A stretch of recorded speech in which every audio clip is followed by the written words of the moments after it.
Good afternoon. Constitution of India. Jatra Shuru 1950, 26th January. 395 article, 22 part, 8 schedule.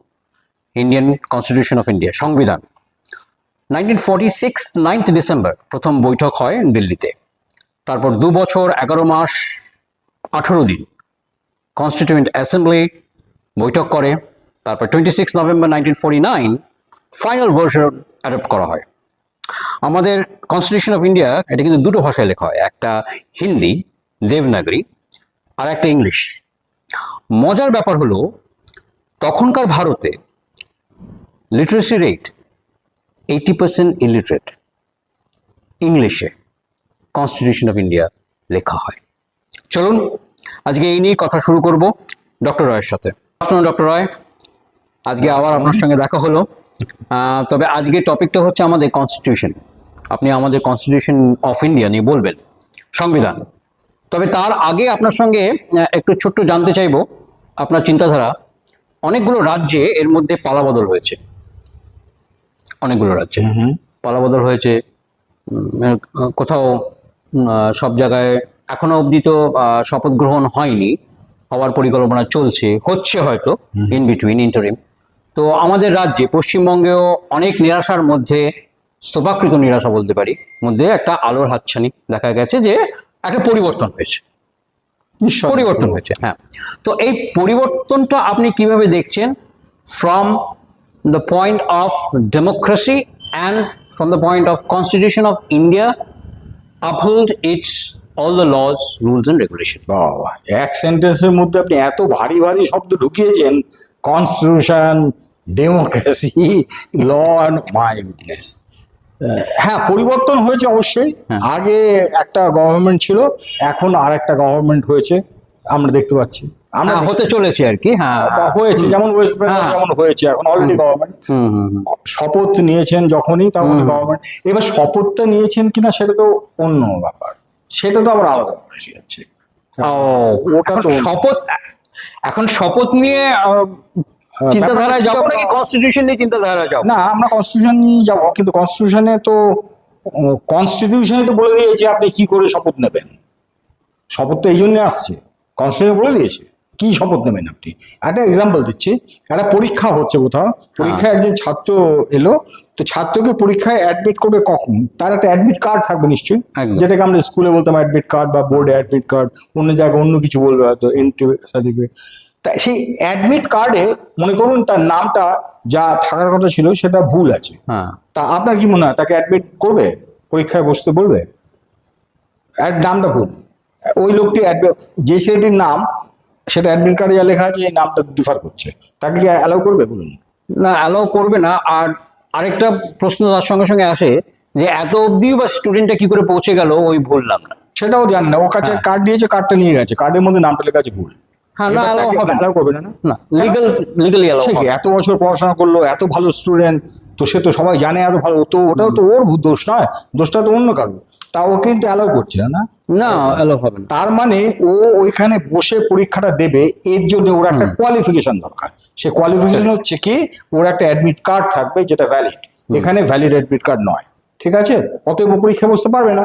ঠিক একইভাবে এই যে আপনি মন্ত্রীর চেয়ারে গিয়ে বসবেন, এই মন্ত্রী চেয়ারে বসবার জন্য আপনার একটা ইয়ে আছে, একটা প্রসিডিওর আছে, সেইটা আপনাকে মেনটেন করতে হবে। যদি কোথাও তার মধ্যে ভুল থাকে তাহলে কিন্তু আপনি চেয়ারে বসতে পারবেন না।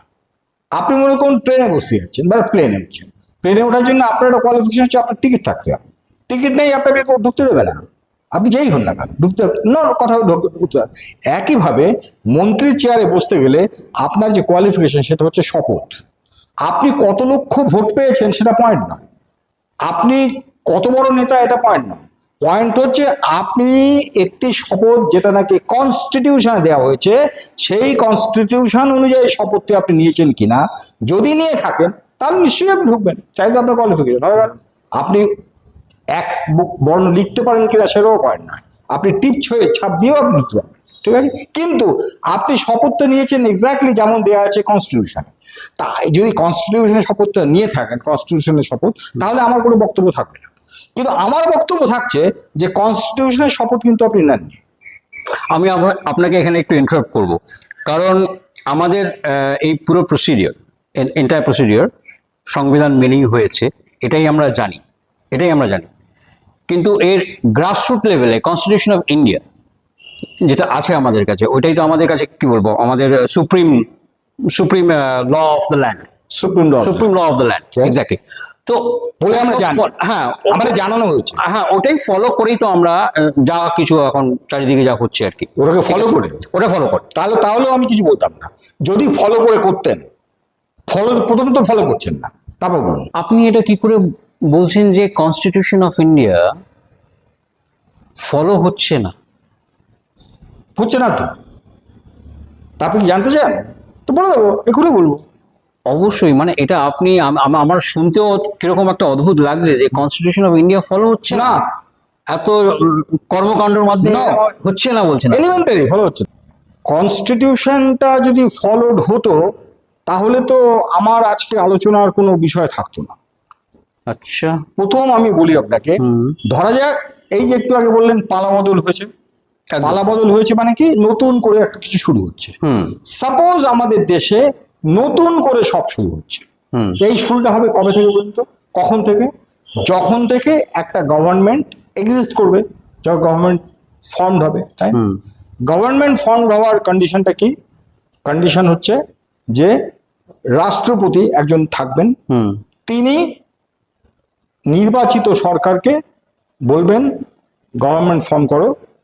হ্যাঁ, আমাদের ডেমোক্রেটিক কাঠামোতে অ্যাজ ইফ, এবং সেই যে এমপি যিনি লিড করছেন মেজরিটি পার্টির পার্লামেন্টে, সেই এমপিকে প্রথমে রাষ্ট্রপতি কি করবেন, তাকে বলবেন, দায়িত্ব দেবেন, আপনি সরকার ফর্ম করুন, আপনাকে আমি কাউন্সিল অফ মিনিস্টার্সের হেড বা প্রাইম মিনিস্টার হিসেবে অ্যাপয়েন্টমেন্ট দিচ্ছি।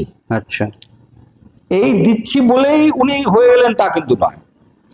তাকে ওই যে মিনিস্টারের চেয়ারে বসবার জন্য উনি এমপি তো হয়েছেন, আমি ধরে নিচ্ছি এমপিকেই বলছেন, তাহলেও কিন্তু এনাফ হলো না। তাকে এবার এমপি হিসেবে তাকে শপথ দিতে হবে, তারপরে তিনি এমপি হলেন। কারেক্ট। এই এমপি হওয়ার পর এবারে উনি শপথ নেবেন মন্ত্রী হবেন, তাকে মন্ত্রিত্বের শপথ নিতে হবে প্রথম। কারেক্ট। এই শপথটা হবে কিরকম, যেটা এই যে ভারতের সংবিধান বা কনস্টিটিউশন অফ ইন্ডিয়া বলছেন, এই কনস্টিটিউশন অফ ইন্ডিয়াতে অথবা হিন্দি ভার্সনে মানে ভারত কা সংবিধান বলে যে আছে, তার 3rd শিডিউলে দেয়া যে বয়ান, শপথ বাক্য, সেইটা তাকে পাঠ করাবেন রাষ্ট্রপতি। এক্স্যাক্টলি যা আছে তাই, আপনি মন গড়া একটা শব্দ বাড়াতে পারবেন না। যদি করেন তাহলে কিন্তু শপথ নিলেন না, তার মানে আপনি শপথ নেওয়া হয়নি। আপনার ভুল বা ঠিক এসব কোশ্চেন নয়, হয় আপনি শপথ নিয়েছেন অথবা শপথ নেননি, তাহলে আপনি শপথ নিলেন না যদি ভুল মানে কোনো উল্টোপাল্টা শব্দ ব্যবহার করেন। তা যদি তিনি এক্স্যাক্টলি যেমন কনস্টিটিউশনে প্রোভাইড করা আছে তেমন ভাবে তিনি শপথ নেন, তাহলে তিনি তার চেয়ারে বসবার উপযুক্ত হবেন। মানে ওয়ার্ড টু ওয়ার্ড নিতে হবে। এবং এইটাই হচ্ছে তার অ্যাডমিট কার্ড। ওই যে he or she will be admitted to sit on his chair, এইটার জন্য তাকে ওই শপথ বাক্যটা পড়ে আসতে হবে, ওই শপথটা তাকে নিয়ে আসতে হবে। এই শপথটা যদি নিয়ে আসা হয় তাহলেই উনি বসবেন। ঠিক, তাহলে প্রথমে কে বসছেন? প্রাইম মিনিস্টারকে শপথ দিতে হবে। কি শপথ দিতে হবে? ঠিক যেমন দেওয়া আছে কনস্টিটিউশনে। আপনি কি দেখেছেন 3rd শিডিউলে কি দেওয়া আছে শপথ? যদি না দেখে থাকেন আপনারা কাইন্ডলি দেখে নেবেন, সেখানে পরিষ্কার লেখা আছে 3rd শিডিউলে সেন্ট্রাল গভর্নমেন্টের মিনিস্টারদের জন্য শুধুমাত্র মিনিস্টাররা শপথ নেবেন। মানে শপথ বাক্যগুলোর মধ্যে একটা হচ্ছে ওথ অফ অফিস আর একটা ওথ অফ সিক্রেসি। এই দুটোরই মধ্যে কিন্তু যিনি শপথ নেবেন তাকে তিনি শপথ নেবেন as minister for the union যদি সেন্ট্রাল গভর্নমেন্ট হয়, আর স্টেট হলে মিনিস্টার ফর দ্য স্টেট। হ্যাঁ, এইবার মিনিস্টারের আগে কিন্তু অন্য কোন রকম কোয়ালিফাইং ওয়ার্ড নেই।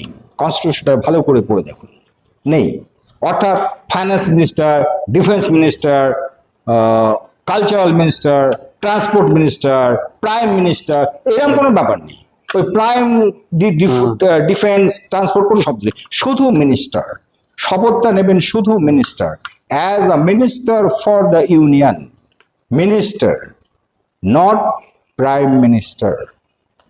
যিনি শপথটা প্রাইম মিনিস্টার হিসেবে নেবেন তিনি শপথ নিলেন না, তার মানে না, এটা তো হতে পারে না যে এটা সরলীকরণ করার জন্যই যে ওই টার্মটা ইউজ হচ্ছে, সো ওটা ডিফাইন হয়ে গেল যে উনি মিনিস্টার হয়েছেন, happens to B the prime minister. এইসব কথাবার্তা যখন বলবেন তখন কনস্টিটিউশন, আইন, এই শব্দগুলো উচ্চারণ করবেন না। কনস্টিটিউশন এক্স্যাক্টলি যা লেখা আছে তাই। আপনি যা খুশি করতে পারেন, একটা পিলারকে ভেঙে দিন, দিয়ে আপনি একটা বাঁশ লাগিয়ে দিন, না না ওটা একটা কিছুর উপর থেমে থাকলে হতো, এর বাঁশ দিয়ে ভেঙে পড়ে যাবে। আপনাকে পিলার মানে পিলারই করতে হবে ওখানে, এইটা হচ্ছে আইন। আপনি বেআইনি কাজ করলে বাড়িটা ধ্বংস হবেই। ঠিক তেমনি যখনই আপনি প্রাইম শব্দটা ব্যবহার করেছেন তাহলে তো কোথায় কনস্টিটিউশন আপনি মানলেন। কিন্তু আইনে এটা সেখানে নয়। আইনে এটা হচ্ছে এই প্রাইম শব্দটা যিনি মুখে বলছেন আমি প্রাইম মিনিস্টার হিসেবে শপথ দিচ্ছি, এটা কিন্তু তাকে আমি দায়ী করব না, কারণ তাকে তো ওটা অ্যাডমিনিস্টার করা হচ্ছে। মানে তাকে তো প্রাইম মিনিস্টারের ক্ষেত্রে রাষ্ট্রপতি বা মুখ্যমন্ত্রীর ক্ষেত্রে রাজ্যপাল, কোন রাজ্যের রাজ্যপাল, তিনি অ্যাডমিনিস্টার করাচ্ছেন। তা তিনি যেটা বলছেন সেটাই তো উনি পড়বেন। তা তিনি যখন বলছেন নিশ্চয়ই তাহলে আমি ধরেই নেব যে তিনি প্রাইম মিনিস্টার হিসেবেই বলেছেন। আর যদি না বলে থাকেন তাহলে তার জানা উচিত ছিল যে এটা প্রাইম মিনিস্টার হবে না, শুধু মিনিস্টার হবে। কারেক্ট? তাহলে যদি উনি জানতেনই তাহলে উনি অপোজ করতেন। অপোজ তিনি করেননি, তিনি অ্যাপয়েন্টমেন্টও দিয়ে দিলেন, তিনি সইও করছেন। এবারে প্রাইম মিনিস্টার হিসেবে শপথ নিয়ে তিনি সই করছেন। এই যে সই করছেন, কথাটা ঠিক হচ্ছে না, কাজটা ঠিক হচ্ছে না। হ্যাঁ, তারপরে কনস্টিটিউশন মানছেন কি? পোর্টফোলিও পেয়ে যাচ্ছেন, তারপরে কি করে পাচ্ছেন? আপনি কি করে অ্যাডমিট কার্ডটাই তো আপনার নেই, তাহলে আপনি ঢুকলেন কি করে পরীক্ষা দিতে? ঠিক একই রকম মুখ্যমন্ত্রী নামে তো কোনো শপথ দিতে পারবেন না, শুধু মন্ত্রী। আমি আবার বলেছি, মন্ত্রীর আগে মুখ্য কি চিফ বা আপনার প্রাইম, ডিফেন্স কিছু বলতে পারবেন না, শুধু শুধু মন্ত্রী। কিন্তু মন্ত্রী হিসেবে শপথ কেউ কি নিয়েছেন? যিনি কোনো রাজ্যে যখন কোনো ইলেকশন হয়েছে সেখানকার যিনি মুখ্যমন্ত্রী, তিনি মুখ্যমন্ত্রী হিসেবে শপথ নিয়েছেন সবাই। কিন্তু মুখ্যমন্ত্রী শপথ তো নেওয়ার কোনো প্রভিশন নেই। আপনি যদি মুখ্যমন্ত্রী হিসেবে শপথ দিলেন তাহলে আপনি শপথ দিলেন না। এটা তো হয়ে আসছে প্রথম দিন থেকে। না, এই কাস্টমটাকে আপনি আইন দিয়ে চালাবেন না। কাস্টম মানে কাস্টম, ও হয়ে আসছে, ওটাই না সতীদাহ প্রথা হয়ে আসছে, অনেক দিন ধরে হচ্ছে, তারপর কি হবে? বন্ধ করেছে, আইন অনুযায়ী বন্ধ করে দেওয়া হবে। আর আপনি করতে পারবেন না। হয়ে এসেছিল বলে ভুল হয়ে আসছে, হয়ে না, এটা ভুল না, এটা ব্লান্ডার। আপনি করছেনটা কি? এই জন্যই বলছি, হয় আপনি কনস্টিটিউশন অনুযায়ী করবেন, আমি কিছু বলবো না, আমার মধ্যে কোনো কোশ্চেন আসবে, কিন্তু আপনি কনস্টিটিউশন অনুযায়ী প্রভিশনটা তো মানেননি। কনস্টিটিউশন অনুযায়ী তো ব্যাপারটা হলো না। কোথায় হলো? এটা এইভাবে আপনি যদি বলেন তাহলে আমি বলবো ভারতের কোথাও কোন রাজ্যে মুখ্যমন্ত্রী হিসেবে কেউ সবাই শপথ দিচ্ছেন মুখ্যমন্ত্রী হিসেবে, এবং সেন্ট্রাল গভর্নমেন্ট যখন হচ্ছে সেখানেও প্রধানমন্ত্রী হিসেবে, দুটোই কিন্তু অ্যাবসলিউটলি ভয়েড। এখন আপনি বলবেন এটা আপনি খালি একমাত্র বলছেন, আর কেউ বলছে না। তা আমি কি করবো? আর কেউ কেন বলছে না? ওয়াই? আমি কি করে জানবো তারা কেন বলছেন না? অজ্ঞতা থেকে বলছেন না হতে পারে, আমি এটাও বলবো অজ্ঞতাও হতে পারে, ইচ্ছে করেও আমি জানি না কেন বলছেন না। ফ্যাক্ট হচ্ছে বলছেন না। তো বলছেন না বলেই যে কেউ বলবেন না কেন? এই দেশটা তো আমারও নাকি, আমিও তো দেশ না করি। আমি দেখবো না যে কনস্টিটিউশনে ফরওয়ার্ড হচ্ছে কি হচ্ছে না? না, আমরা তো ফ্রিডম অফ স্পিচ নিয়ে অনেক বড় বড় কথা বলি। ফ্রিডম অফ স্পিচ হলো পরের কথা। আমরা হ্যাঁ ওটা তো সব আমরা শুনুন ফ্রিডম অফ স্পিচ আমাদের কেউ দেয়নি, ওটা আমরা নিজেরাই লিখেছি কনস্টিটিউশন। অ্যাজ ইফ, এইবারে তো অ্যাজ ইফ আসছে, আমরা লিখেছি কিনা। আমরা যদি লিখি তারপরে তো অন্য কথা, লিখেছি কিনা সেইটা নিয়ে নয় আজকে আলোচনা করা যায়। না, আমরা তো লিখেছি এবং সেটা আলটিমেটলি 1950-তে 26 জানুয়ারিতে ওটা আমরা অ্যাডপ্টও করেছি। আচ্ছা, আমরা মানে কারা লিখেছি বলুন তো? কারা? আমরা মানে কারা? আমরা কথাটা মানে কি? আমরা এখন দেখুন, তখন এটা তো বহুদিন আগেকার ঘটনা। তো তখনকার সময় যে কনস্টিটিউন্ট অ্যাসেম্বলিকে দেওয়া হয়েছিল এই রেসপন্সিবিলিটিটা, কে দিয়েছিল? আপনি? আর না, তখন তো ব্রিটিশ রুল তখনও ছিল, if I am not mistaken. আমরা তো তখন ডোমিনিয়ন হিসেবে 1946 এ কনস্টিটিউয়েন্ট অ্যাসেম্বলি তৈরি হলো। তাকে কে অথরিটি দিয়েছিল? কি বানাবো? কোনো কিছু কার আন্ডারে ছিল কনস্টিটিউয়েন্ট অ্যাসেম্বলি? তখন তো অবশ্যই ব্রিটিশদের। মানে আমরা কনস্টিটিউয়েন্ট অ্যাসেম্বলি বানাইনি, আমরা বানাইনি, রাইট? না, আমরা ভারতীয় হিসেবে স্বাধীন ভারত হিসেবে বানাইনি, না অফকোর্স না, ওটা তো ব্রিটিশ আন্ডারে ছিল তখন। আপনি কি ভারতের নাগরিক হিসেবে বানিয়েছেন? তাই নিশ্চয়ই কনস্টিটিউয়েন্ট অ্যাসেম্বলি মেম্বার তো অবশ্যই ভারতের নাগরিক ছিলেন, তাই না? ব্রিটিশ ইন্ডিয়ার আন্ডারে ছিল। ভারতের নাগরিক ছিলেন না? না, ব্রিটিশ ইন্ডিয়া আন্ডারে ছিল। 1946 তো, সে তো 1946-এ ব্রিটিশ, হ্যাঁ, তো তাতে ব্রিটিশ সাবজেক্ট। হ্যাঁ। তো ব্রিটিশ সাবজেক্টটা কি করে কনস্টিটিউশন বানাচ্ছেন? কিন্তু সিটিজেন আইনে পড়ে যাচ্ছেন আপনারা। যারা বানিয়েছেন সিটিজেন আইনে পড়ে যাওয়া উচিত ছিল। এর কারণ হচ্ছে তারা তো কনস্টিটিউশন বানাচ্ছে, মানে দেশের কনস্টিটিউশন। দেশটা তখন ইংরেজদের হাতে। ইংরেজদের হাতে যে দেশটা, সেখানে কনস্টিটিউশন মানে আমরা দেশকে মানে আলাদা করে দিচ্ছেন। তো তারপরে আপনি ভেবেছেন যে ওই ব্রিটিশরা ছেড়ে দিত? না, এটা হয় না, তো লজিক্যাল হচ্ছে না জিনিসটা। আপনি বলছেন আমরা বানিয়েছি কনস্টিটিউশন, আমরা তো দেখতে, তারপরে চলে গেল সেটা কনস্টিটিউয়েন্ট অ্যাসেম্বলিতে। কনস্টিটিউয়েন্ট অ্যাসেম্বলিটা কিন্তু গভর্নমেন্ট অফ ইন্ডিয়ার কোনো ব্যাপার না, বা গভর্নমেন্ট অফ ইন্ডিয়া, সেটা ব্রিটিশ গভর্নমেন্ট অফ ইন্ডিয়া, ঠিক আছে? তো সেই অনুযায়ী কনস্টিটিউয়েন্ট অ্যাসেম্বলি তৈরি হয়েছিল। সেখানে যারা মেম্বার হলেন তারা কিন্তু কেউ ইন্ডিয়ান সিটিজেন নন, কারণ ইন্ডিয়ান সিটিজেনের কনসেপ্টই তখন নেই, তখন দে আর অল ব্রিটিশ সাবজেক্টস।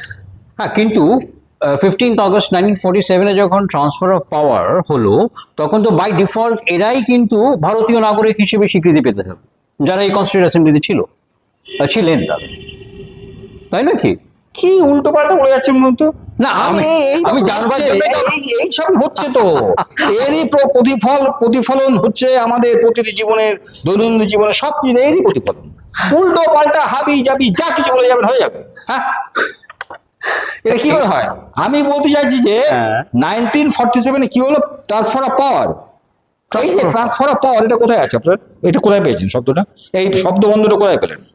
আইনে বলতে হবে। আপনি মুখে মুখে অমুক বলেছে, তমুকটা বলেছে, এটা বললে হবে না।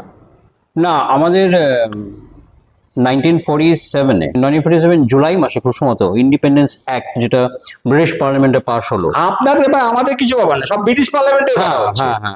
বলুন ব্রিটিশ পার্লামেন্ট কি হয়েছে? হ্যাঁ, তো তাতে ওরা দুটো ডোমিনিয়নকে ইন্ডিপেন্ডেন্ট করে দিল, একজন থেকে আরেকজনকে। ইন্ডিয়ান ডোমিনিয়ন হলো একটা, আর পাকিস্তান ডোমিনিয়ন হলো একটা, and they are independent to each other, সেটা উল্লেখ ছিল। তার সঙ্গে আপনার কি আমার কি সম্পর্ক? ব্রিটিশদের প্রপার্টি তারা কি যেন করেছে, সব তার সঙ্গে স্বাধীনতা কোথায় আসছে? এটা স্বাধীনতা বলছেন না? না, সেটা হচ্ছে সূত্র যেখান থেকে ব্রিটিশরা ধীরে ধীরে তারা লিগালি বলুন, জুডিশিয়ারি বলুন, সব রকম দিক থেকেই তারা ধীরে ধীরে সেদিন 1947-এর 15th August কি ভারত নামক একটি স্বাধীন সার্বভৌম দেশের সৃষ্টি হয়েছিল, এবং পাকিস্তান নামে আরেকটি দেশের সৃষ্টি হয়েছিল কি? Yes or no? ইতিহাসে তো আমরা সেটাই পড়েছি। না, ইতিহাস তো আইন নয়, লয় দেখতে হবে। ওই যে আপনি বললেন ইন্ডিয়ান ইন্ডিপেন্ডেন্স অ্যাক্ট 1947, তার মধ্যে কি লেখা ছিল? লেখা আছে যে ওই ইন্ডিয়া এবং পাকিস্তান নামে দুটো স্বাধীন দেশের সৃষ্টি হলো? না, ওখানে কোথাও স্বাধীন দেশের সৃষ্টি হবে এরকম কোনো উল্লেখ। তাহলে আপনি কোথেকে পাচ্ছেন এটা? হাওয়া থেকে ধরে আপনি বসিয়ে দিলে তো হবে না। ওখানে দুটো কনস্টিটিউয়েন্ট অ্যাসেম্বলি, দুটো ডোমিনিয়ন, নিউ ডোমিনিয়ন্স। আপনি ইন্ডিপেন্ডেন্ট ডোমিনিয়ন কথা ইউজ করলেন না, নাকি ইউজ করেছেন কি করেননি? হ্যাঁ, independent dominion to each other. না, independent dominion to each other না, দুটো dominion which were independent to each other. আচ্ছা, এর মানে এই নয় যে ইন্ডিপেন্ডেন্ট ডোমিনিয়নটে, কিন্তু ইন্ডিপেন্ডেন্ট ডোমিনিয়ন। আপনার কি মনে হয় ইন্ডিপেন্ডেন্ট ডোমিনিয়নের কনসেপ্টটাই তো রং? না, ওটাই তো, এ তো হতে পারে না, একটু সোনার পাথর বাটি। অক্সিমোরন হয়ে গেল। অক্সিমোরন হয়ে গেল। কারণ যদি কোনো টেরিটরি ইন্ডিপেন্ডেন্ট হয়, সেটা তো ডোমিনিয়ন হতে পারে, কারোর ডোমিনিয়ন হবে না। আর যদি ডোমিনিয়ন হয়, সেটা ইন্ডিপেন্ডেন্ট হবে না। তাহলে ইন্ডিপেন্ডেন্ট ডোমিনিয়ন হতেই পারে না। তো government of India, Indian independence act 1947 did not create two independent dominions. তারা ক্রিয়েট করেছে দুটো dominion, new dominions, who are independent of each other. কিন্তু তারা দে আর অল ব্রিটিশ ডোমিনিয়ন্স। এবার কি হলো? তো এই কনস্টিটিউয়েন্ট অ্যাসেম্বলি তো সেই ডোমিনিয়নের কনস্টিটিউয়েন্ট অ্যাসেম্বলি। কি ব্যাপারটা? তারা কনস্টিটিউশন তৈরি করবে। কারা ঠিক করলো? British parliament. কনস্টিটিউশন করবে কাদের? কোন টেরিটরি? ওই ডোমিনিয়ন, ওই ইন্ডিয়া এবং পাকিস্তান নামক যে দুটো ডোমিনিয়ন, সেই ডোমিনিয়নের কনস্টিটিউশন তৈরি করবার ক্ষমতা কনস্টিটিউয়েন্ট অ্যাসেম্বলিকে দিয়েছিল ব্রিটিশ পার্লামেন্ট। এখন সেখানে তো কোনো ইন্ডিপেন্ডেন্ট কান্ট্রিকে কনস্টিটিউশন তৈরি করার ক্ষমতা দেওয়া হয়নি। তো হঠাৎ করে এইটাই বা তখনকার ব্রিটিশ পার্লামেন্ট এই ক্ষমতাটা ব্রিটিশ ইন্ডিয়াকে দিল কেন? তাদের দিয়ে দিতে এটাই তো ডোমিনিয়ন তো ব্রিটিশ ডোমিনিয়ন, তো ব্রিটিশ ডোমিনিয়নে কি হবে না হবে, সেখানে বিল্ডিং তৈরি করবে কি কুয়ো খুঁড়বে সেটা তাদের ব্যাপার। ওরা বলেছে যে তোমরা আমাদের যে কনস্টিটিউয়েন্ট অ্যাসেম্বলি তোমরা এখানকার কনস্টিটিউশন বানাও, ওই পার্টিকুলার ডোমিনিয়নের কনস্টিটিউশন বানাও, সে বলতেই পারে ওদের তো এটি। কিন্তু যদি ওটা ইন্ডিপেন্ডেন্ট কান্ট্রি হয়ে গেল তখন কিন্তু ব্রিটিশ পার্লামেন্ট এই কথাটা বলতো না, এবং এই কারণেই বলেন ইন্ডিপেন্ডেন্ট কান্ট্রি যদি হবে ওটাও তো ইউকেটা মানে গভর্নমেন্ট অফ যে ব্রিটিশ যে ব্রিটিশ পার্লামেন্ট সেটা তো ইন্ডিপেন্ডেন্ট কান্ট্রি পার্লামেন্ট, তাই না? Absolutely. তারা কি করে আর একটা ইন্ডিপেন্ডেন্ট কান্ট্রির কনস্টিটিউশন কি হবে কি হবে না তা নিয়ে কোনো কথা বলতে পারে কি? না, অবশ্যই পারে না। যেরকম এই একই উদাহরণের কাছাকাছি বলতে পারি, ইউনাইটেড স্টেটস অফ আমেরিকা যখন স্বাধীন হলো, তারা খুব সম্ভবত স্বাধীনতার ডিক্লেয়ার করলো যে আমরা স্বাধীন। মানে স্বাধীন হলো না, আপনি বলুন, তখন তারা স্বাধীনতা ডিক্লেয়ার করলো। হ্যাঁ, ডিক্লেয়ার They করলো। declared independence on 4th July 1776. Yes, that was declaration of independence. তারপর মনে হয় 10-11 বছর পর ওরা কনস্টিটিউশন ওদের ন্যাচারালি adopt আর করলো। একটু তারা ইন্ডিপেন্ডেন্স ডিক্লেয়ার করলো মানেটা কি, এটার সিগনিফিকেন্স বুঝতে পারছেন কি? আমরা কি বুঝতে পারি? ডিক্লেয়ার করলেন ইন্ডিপেন্ডেন্স মানে হচ্ছে ব্রিটিশ এম্পায়ার থেকে তারা সরে গেলেন। তার মানে তারা নিজেরা ওই যে 56 জন লোক সই করেছিলেন, they actually had signed their death warrant. কারণ তাদের কিন্তু ধরলে সঙ্গে সঙ্গে ফাঁসি দিয়ে একমাত্র লোককে দিত। সেডিশনটা সেডিশন কারেক্ট। অতখানি রিস্ক নিয়েছেন, দিয়ে তারপর ডিক্লেয়ার করেছে, এবার তারা ইন্ডিপেন্ডেন্স ডিক্লেয়ার করে দিয়েছেন। তারপর যুদ্ধ হয়েছে, কি হয়েছে, মুক্ত মুখ সব ঠিক আছে, কিন্তু ঘটনা হচ্ছে এবারে তারা তো ফ্রি, তারা ফ্রি হয়ে যেভাবে যা খুশি করতে পারে, যেমন খুশি কনস্টিটিউশন মানাবার তাদের পাওয়ার ছিল, তারা তাই অ্যাপ্লাই করেছেন, তাই বানিয়েছেন কনস্টিটিউশন পরবর্তীতে। ঠিক কথা, 13 বছর পর। তা আমরা ভারতবর্ষ সেটা কি করলাম? আমরা কবে ডিক্লেয়ার করেছি ইন্ডিপেন্ডেন্স দিয়ে দে? Any proof? আমরা ইন্ডিয়াকে ইন্ডিপেন্ডেন্স হিসেবে ডিক্লেয়ার করলাম কোথায়, কবে? We the people. কখনো করিনি। হ্যাঁ, তো প্রিয়াম্বল তো শুরুই আমাদের এই ওই প্রিয়াম্বল আপনি কনস্টিটিউশনে ঢুকছেন না? হ্যাঁ, আমি না কনস্টিটিউশনে ঢুকতেই পারছি না, ওই কনস্টিটিউশনের পেজের মধ্যে ঢুকতে পারছি না আমি, সমস্যাটা এইখানে। কনস্টিটিউশনে আপনি অলরেডি প্রিয়াম্বলে ঢুকে, আমি ঢুকতে পারছি না। কারণ হচ্ছে এই কনস্টিটিউশনটা ভারতের কনস্টিটিউশন বলে যখনই বলছেন, আমি বলবো ভারত নামক একটি ডোমিনিয়নের কনস্টিটিউশন, এটা আমি মেনে নেব। কিন্তু ভারত বলে আপনি তা তো বলছেন না, ওটা আপনি ইন্ডিপেন্ডেন্ট সভারেন দেশের একটা কনস্টিটিউশন। এইটা তো আপনাকে করবার ক্ষমতা তো ব্রিটিশ পার্লামেন্ট দেয়নি আপনাকে, মানে কনস্টিটিউয়েন্ট অ্যাসেম্বলিকে। তবে কনস্টিটিউয়েন্ট অ্যাসেম্বলি কিন্তু আমরা না। আবার বলি, কনস্টিটিউয়েন্ট অ্যাসেম্বলির মেম্বার আমরা নই কেন? কারণ সেখানে যারা মেম্বার ছিলেন, যারা ইলেক্টেড হয়েছিলেন, তারা কিন্তু সবাই ছিলেন ব্রিটিশ সাবজেক্টস। কারেক্ট। ইন কি বলবো, আমাদের যে সিটিজেন অফ ইন্ডিয়া, এই কনসেপ্টটা তো কোথায় আছে? প্রথমবার আপনি দেখতে পাচ্ছেন কোথায়? ওই যে কনস্টিটিউশন বানানো হলো, ওরা যেটা বানালো সেই ব্রিটিশ ডোমিনিয়নের জন্য, সেইখানে কনস্টিটিউয়েন্ট অ্যাসেম্বলি লিখলো যে সিটিজেন অফ ইন্ডিয়া। তার আগে তো সিটিজেন অফ ইন্ডিয়ার এক্সিস্টেন্স ছিল না। তার মানে যারা নাকি ওই কনস্টিটিউশনটা বানাবার জন্য চেষ্টা করলো, তারা কিন্তু সবাই ছিলেন ব্রিটিশ নাগরিক, ব্রিটিশ সাবজেক্টস, নট নাগরিক, সাবজেক্টস।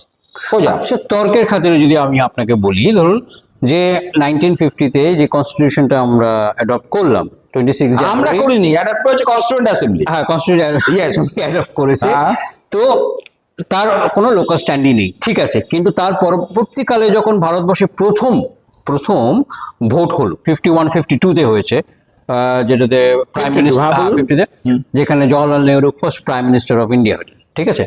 তো তখন তারা ভোটে জিতে এসে পুরো ডেমোক্রেটিক প্রসেসটা ফলো করে এসে তখন যদি তারা বলে আপনি যে এটা আমার constitution of our country, this constitution of India, তখন তো সেটা লিগ্যাল একটা ভ্যালিডিটি পেয়ে যাচ্ছে। পাচ্ছে না, এই জন্য পাচ্ছে না, কারণ আপনি তো ওই যে ইলেকশনটা করেছেন তো ওই কনস্টিটিউশনের বেসিসে, যে কনস্টিটিউশনটা ছিল আপনার ডোমিনিয়ন, একটা ইন্ডিয়ান এবং ডোমিনিয়নের কনস্টিটিউশন, সেইটা আপনি কি করে এখানে অ্যাপ্লাই করবেন?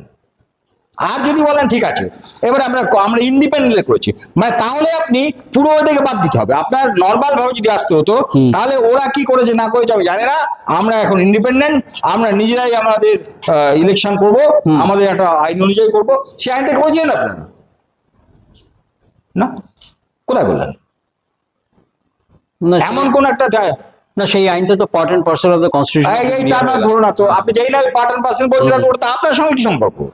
আপনি এই যে কনস্টিটিউয়েন্ট অ্যাসেম্বলি, সেটাকে আমরা এই যে দুটো কানেক্ট করছেন কি করে? আপনি এখানে তো পাবো এবারে আপনি যেটা কোশ্চেন করেছেন ভালো কোশ্চেন, যে আচ্ছা ধরা যাক তারা ইলেক্টেড হলেন, যেভাবে হয়েছে হয়ে এবার বলেন ওই যে কনস্টিটিউশন বানিয়েছে ওইটা আমরা মানবো। হ্যাঁ, এই কথাটা কি পার্লামেন্টের মধ্যে কোথাও লেখা আছে? পার্লামেন্টের পাওয়ার আছে কি?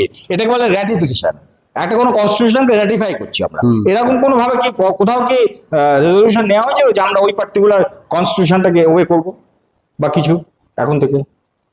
এইটা আমার জ্ঞানে নেই। না, ওর নেই, ধরো ওরকম কিছু ঘটেইনি, কারণ কনস্টিটিউশন তো অলরেডি আছে, আবার তাকে তাকে আবার মানবার বা না মানবার কোনো কারণ নেই তো। তাহলে এই যে কনস্টিটিউশন আছে, কার কনস্টিটিউশন আছে? মানে ব্যাপারটা কোন এগুলো সমস্ত মানে একাডেমিক ডিসকাশন, ঠিক?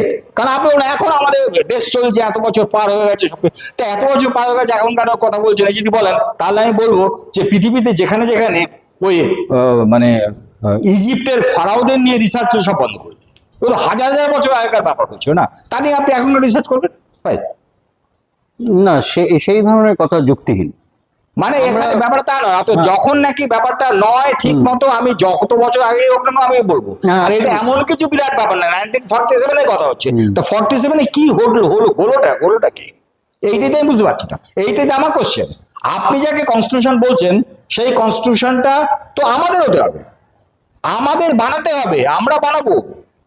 আমরা যদি বানাতাম তাহলে যে সমস্ত ঘটনা ঘটছে এখন দেশে এর কিছুই ঘটতো না, আমার বিশ্বাস। কেন? তখন তো আমরা নিজেরা জানবো, আমরা তো জানি যে কি আমাদের প্রবলেম হবে বা হবে না। তখন যে কনস্টিটিউশন বা কনস্টিটিউয়েন্ট অ্যাসেম্বলি বানিয়েছিল, সেটা তো বানিয়েছিল ব্রিটিশ নামক ইন্ডিয়া নামক একটি ব্রিটিশ ডোমিনিয়নের কনস্টিটিউশন বানিয়েছিল। তখনকার প্রবলেম কি ছিল না ছিল সেই ব্যাপার হচ্ছিল। আমাদের এখনকার ব্যাপারে কি সম্ভব? আমরা নিজেরা কনস্টিটিউশনটা বানাইনি, ঘটনা হচ্ছে এইটা। কারণ আমরা তো নিজেদের ডিক্লেয়ার করিনি ইন্ডিপেন্ডেন্স আজ পর্যন্ত। আপনি ভেবে দেখুন কোথায় আছে। এটাকে আপনাকে আইনের আপনাকে সূক্ষ্মভাবে দেখতে হবে, না বলে না এত বছর ধরে চলছে। আর সেটা আপনি বলুন যা খুশি, এটা গাছ জোয়ারি আপনি বলতে পারেন না, তাহলে মানবো আমি কি করবো? না না, গায়ের জোয়ারি তো আমাদের পশ্চিমবঙ্গে আমরা অনেক দেখেছি। এটা পশ্চিমবঙ্গ না, এটা সারা ইউনিভার্সে গায়ের জোয়ারি। এটা যদি বলেন ইউনিভার্সে গাছ, মানে নিহারিকা বা আপনার একটা কি বলবো বিশাল বড় একটা গ্যালাক্সি, সে তার চতুর্দিকে অন্য যা যা ম্যাটার পাচ্ছে গিলে খাচ্ছে, যেহেতু যার বেশি গায়ের জোর সে খাবে, ঠিক? এটা দুটো বার তো মেনে নেবো, সব মেনে নেবো, কিন্তু সেটাকেও আপনারা বলুন যে আমি গায়ের জোর অ্যাপ্লাই করছি, আমি মানবো। কিন্তু আপনি গায়ের জোর অ্যাপ্লাই করছি বলছেন না, আপনি আমাকে বলছেন আইনের মাধ্যমে, এইখানেই আপনি গন্ডগোল পাচ্ছেন। আপনি এটা মানবো না। আপনি বলুন যে আমি যা খুশি আপনি না করলাম না, আমি খুলে আপনার হাতে মানে প্লিজ ক্ষমা করুন, আমাকে মুন্ডুটা লক্ষ্য করুন, আমি তো বলবো। কিন্তু আপনাকে তখন রাজা হতে হবে, আপনি সেই লোকটা যাকে আমি এটা মানছি, কারণ আপনার অর্ডার আমি মানবো তো, এটা তো আইন, আমার জন্য আইন হয়ে যাচ্ছে, কারণ আপনি তো পাওয়ারফুল। কিন্তু আপনি সেই পাওয়ারটা ইউজ করছেন। আপনি কি করছেন সেটা হচ্ছে এই, আপনি জেনে রাখুন আমার কাছ থেকে, আপনার নিজের পাওয়ার নেই, আপনার পাওয়ার আমাদের এই মানুষদের পাওয়ার, আমাদের পাওয়ার আপনি ডিরাইভ, আমাদের কাছ থেকে পাওয়ার ডিরাইভ করছেন। আমরা ভোটের মাধ্যমে প্রতিনিধি নির্বাচন করে কেবল দায়িত্ব দিই, ক্ষমতা নয়। কারণ মূল ক্ষমতা তো আমার কাছেই রয়েছে, আমিই তো ভারত। তাহলে তোমরা কিভাবে বলো যে তোমাদের কাছে ক্ষমতা আছে এবং তোমরা শাসকের মতো আচরণ করেন? কিভাবে? কিন্তু কোন রকম পাওয়ার আপনাকে আমরা দিইনি, আমরা দিয়েছি যা কিছু করেছেন আপনি, সবকিছু হচ্ছে আমাদের ক্ষমতা, আমাদের পাওয়ার, আপনাকে অধিকার দিয়েছি। আপনাকে কতগুলো অধিকার না, রেসপন্সিবিলিটি দিচ্ছি। এই রেসপন্সিবিলিটি আপনি আমাদের প্রতিনিধি হিসেবে কার্যকরী করবেন, এইটা ছিল আমাদের ব্যাপার। পাওয়ার আমাদের হাতে, আপনাদের পাওয়ার নেই। কিন্তু প্রবলেম হয়ে গেছে আপনার হাতে পাওয়ার আপনি সবসময় দেখাচ্ছেন, কারণ আইন, আর সে আইন আমি দেখতে পাচ্ছি না। আইনটা কোথায় আপনি দেখান আমাকে। আপনি যেটাকে বলছেন supreme law of the land, আমি তো এক্ষুনি মানবো সেটা, হ্যাঁ মানতে আমি তো বাধ্য, নিশ্চয়ই বাধ্য। কিন্তু আপনাকে তো সেই আইনটা দেখতে হবে, আপনি বানিয়েছেন supreme law of the land. আবার তো আমার দেশে সুপ্রিম লটাতে ইংল্যান্ড বানিয়ে দিলেই মানবো। আপনি কি ডিক্লারেশন অফ ইন্ডিপেন্ডেন্স পড়েছেন ইউনাইটেড স্টেটসে? কি লেখা আছে এখানে বলুন তো? যে ওই দিন থেকে ইংল্যান্ডের সঙ্গে সমস্ত রকম রাজনৈতিক লিগাল সবকিছু বাইরে হয়ে গেছে। তারপর থেকে যা কিছু রকম থাকবে বেঁধে বেরোবো, কারণ এবার তারা যা কিছু তারা করার অধিকার তারা পেয়েছে। কারণ তাদের নিশ্চয়ই আমেরিকা ইংল্যান্ড তাদের এমনি ছেড়ে দেয়নি, কিছু চেষ্টা করেছিল, তা ফেল করে গেছে, করার পরে তারা করে ফেল, ঠিক? এটা বেড়ে যাচ্ছে। তা আপনি আমাকে এই এক্সাম্পলটা আমাদের দেশে দেখান, কোথায় কোথায় ডিক্লেয়ার করলাম আমরা ইন্ডিপেন্ডেন্স বলুন? তাহলে যে এই তখনই আমার কোশ্চেনটা আসছে যে এই যে আপনি কনস্টিটিউশন বলছেন, এই কনস্টিটিউশনটা আমরা আমাদের কনস্টিটিউশন কি করে বলতে পারছি? কনস্টিটিউশনটা তো অথরিটি দিয়েছিল, তো বানাবার কনস্টিটিউশন বানাবার অথরিটি দিয়েছে ব্রিটিশ পার্লামেন্ট। বিদেশি একটা পার্লামেন্ট বললো আমাদের একটা স্বাধীন দেশের কনস্টিটিউশন কেমন হবে ওই সময় দেখি বাবা, তাহলে আমাদের স্বাধীনতা কোথায় বলুন? আমরা যদি নিজেদের কনস্টিটিউশন নিজে বানাতে নাই পারি তাহলে আমাদের স্বাধীনতা কোথায় হলো? তবে এই মুহূর্তে 2026-এ দাঁড়িয়ে তো আপনার মতে আমরা কিভাবে অ্যাপ্রোচ করব এই ডিবেটটা? এটাকে যদি ডিবেট হিসেবে ধরি যে হ্যাঁ ঠিক আছে, তো something there is an ambiguity, তো এটার সুরাহাটা কি হতে পারে? সুরা হবে একটাই, আমাদের এখন জানতে হবে, লেখাপড়া একটু করতে হবে, বইটি ঘাঁটতে হবে, তারপর মাথাটা অ্যাপ্লাই করতে হবে। মাথাটা তো শুধু বডিকে ব্যালেন্স করার জন্য নেই, মাথাটা হচ্ছে ভাববার জন্য। আমরা যখন ভাবনার কাজেও মাথা লাগাই, এত বছর ধরে ব্যালেন্স করে যাচ্ছে, মানে হাঁটছি যখন এদিক ওদিক না পড়ে যায় তাই মাথা ব্যালেন্স করছে। তো এইটা আমাদের অ্যাপ্লাই করুন অন্য কারণে, হ্যাঁ সেইটা করলে বেটার হবে। আচ্ছা দেখুন, এত বড় বড় পণ্ডিতরা এই কনস্টিটিউন্ট অ্যাসেম্বলির মধ্যে ছিলেন, তার মধ্যে সব থেকে আগে যার নামটা আসে আর কি, যখন কনস্টিটিউশন অফ ইন্ডিয়ার কথা বলি, সংবিধানের কথা বলি, ডক্টর বি.আর. আম্বেদকর। তো উনিও তো এর মধ্যে থেকেই কাজটা করেছিলেন, তো ওনার কখনো স্ট্রাইক করেনি? আমি like it's may be a very vague thought যে এটা আমরা কি করছি? Is it actually constitution of my own country, sovereign country? আমি সে কাজ ত্যাগ করার সময় আমি কিছু বলতে পারছি না, কি করে বলুন তো? কেন তার এখন হতে পারে অত বছর আগে কি সিচুয়েশন ছিল, কিভাবে ছিল, তাকে কেউ রাইফেল ধরেছিল কিনা যেটা লিখুন, আমি তো ঠিক বলতে পারবো না কি এক্স্যাক্টলি ঘটেছিল, কিংবা তিনি হয়তো সেটা ওভারলুক করে গেছেন, এমনও হতে পারে, হতেই পারে, টু আর হিউম্যান। কারণ এটা তো স্ট্রাইক করা উচিত ছিল 100%, যেটা আমার এখন করছে, তাদের তো করা উচিত তার চেয়ে অনেক বেশি, তারা তো হিসেব নিয়ে ঘাটাঘাটি করছে সেই মুহূর্তে। এক্স্যাক্টলি। আপনি একটা অথরিটি ইউজ করছেন, যে authority you are deriving from another countries parliament, how come? আমি যখন ইন্ডিপেন্ডেন্ট, আমাকে তো অন্য কোনো দেশের কেউ কোনো কিছু কমেন্ট করতে পারবে না। আমেরিকার কনস্টিটিউশন কি হবে সেটার জন্য নিশ্চয়ই ব্রিটিশ পার্লামেন্ট কোনো কিছু বলেনি, বলেছে কি? না, কোনো কিছু বলে যাই যা ইচ্ছে হয়েছে করেছে, তাই সেটাই হচ্ছে। আমরা তো আমরা ভুলভাল করতে পারতাম করতে বলতো সব, কিন্তু সেটা আমরা করার চান্স কোথায় পেলাম? আমাদের তো চান্স দেওয়াই হয়। এটি হচ্ছে প্রবলেম। এই জন্যই আমি বারবার বলে যাচ্ছি একই কথা, যে আমরা কনস্টিটিউশন বলছি বটে, কিন্তু আমরা কোনো রকম ভাবে সিরিয়াসলি ব্যাপারটা দেখছি না। একটু তাকান, একটু লেখাপড়া করতে হবে। আমার কথাগুলো মানে শোনাচ্ছে যেন বিটার, অ্যাকচুয়ালি বিটার নয়, সরি। আপনি নিজে কনস্টিটিউশন ভায়োলেট করে কাজ করছেন কি করে? You yourself you have violated the constitution, তাই না? কারেক্ট।